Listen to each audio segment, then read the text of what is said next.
All right, for everybody out there who is having some trouble migrating into the updated version of the RoadReady mobile app, I thought I would throw together a quick, simple video that I think will help. Once you kind of see the steps and understand what you're doing, it's pretty simple.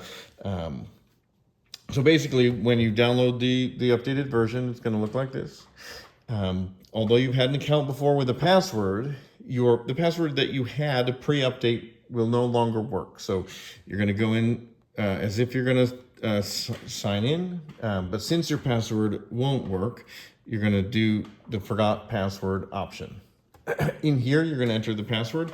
Now, this is the supervisor password or the main password on the account, main email, I mean. So whichever place that you've been getting the weekly update emails and those sort of things. I'm going to enter that in here.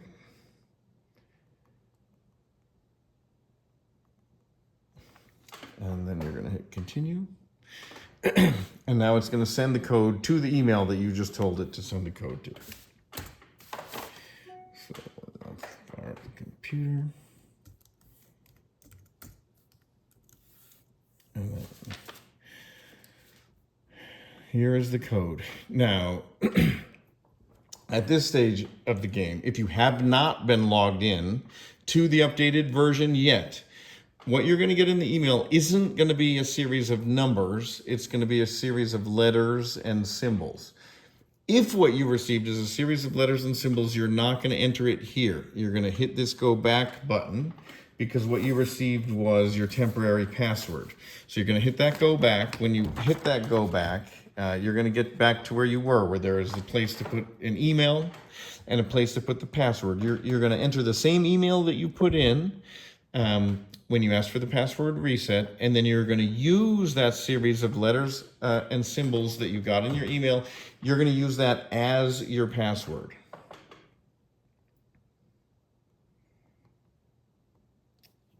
After you do that,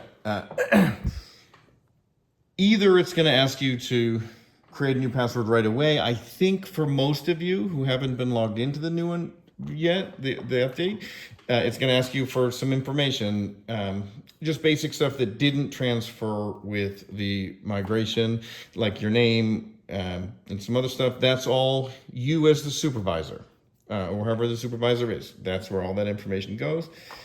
You get through there, and then you make a new password. The new password does have to adhere to a 12-character limit, one uppercase, one lowercase, all that stuff, just like kind of every other app in the world. You guys know how to do that. Typically, the way I do it, I just enter a bunch of kind of gibberish and symbols and stuff until I completely fill the bar, and I can see green, meaning that I have adhered to all the requirements. When I do that, I push that button so I can see it, and then I take a screen cap, and then I know, like, okay, I'm not going to lose it because I have that screen cap. I'm going to save that to photos. I'm good to go. Now, what I like to do is I like to select all and copy that, because you have to enter it down into here to confirm, because it makes it less likely that you made a mistake and forget. In there, we can see it's the same password, and now we're going to save the password. Once you save the password, you'll see here, you gotta enter that password that you saved. Since I had copied to paste it, it was still there. I just pasted it right back. Then you're gonna enter in your email. This is the same email where you just sent the password reset.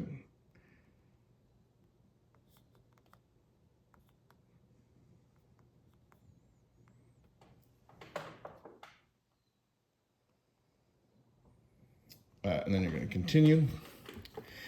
And that's going to bring you into the app. At this time, you will not see any of your logs or hours that you had completed before the update. That's going to require one additional step, which involves syncing this account with the teen account. Now, if the account that you set up prior to the update had you as the parent and the teen as the student, that's easiest. If the teen or student set it all up themselves, at this point, it doesn't make a huge difference. What you need to do is you need to invite a student. So the thing to remember here is that inviting the student, it doesn't matter what email you send the invite to. All that matters is that you can get it. So if you're with your student or teen and they're right next to you, which is obviously the best case scenario, you're going to put in their email there. And unless they have been a supervisor in the past or something like that in the setup, it'll tell you, oh, that emails aren't in the system, in which case you just need any clean email that hasn't been in the system. You're going to put that email in here. You're going to send that verification code. It will give you confirmation that the code had been sent. Now, here's where two things can happen. Number one, you're sitting right there with your team. And number two, you're going to do it all on your own phone.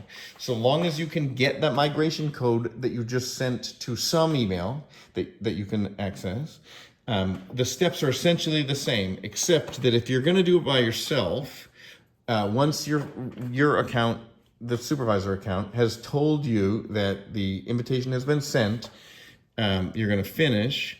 You're going to see in here, now notice it's going to say no drives yet, no logs, nothing is synced yet. That doesn't mean it's lost. It just means you haven't completed the setup. If you're doing it on your own phone, all the steps, you're going to go to profile all the way to the bottom and you're going to log out. Now this screen, this unlogged in screen, is either going to be the screen you're now looking at if you're doing it all on your device, or this is the screen that your teen or student is going to be looking at because they've downloaded the updated version and they haven't logged in yet. At this point, that code that you send, the invitation code, should have been received to the email where you sent it. Now, whether it's you doing this or your teen on their phone doesn't make any difference. You're going to start here where it says already a student, log in with the migration code. This is where you're going to enter that code that just went to the email where you told it to. You're going to enter that code there. Now the teen, or in this case, if you're entering their information, is going to be asked to go through, put their information, their date of birth. It may ask for a permit number. You can just put 000. You don't need to know that right now. Just enter all the information as you can. Follow those steps. And at that point, they will have accepted the invitation.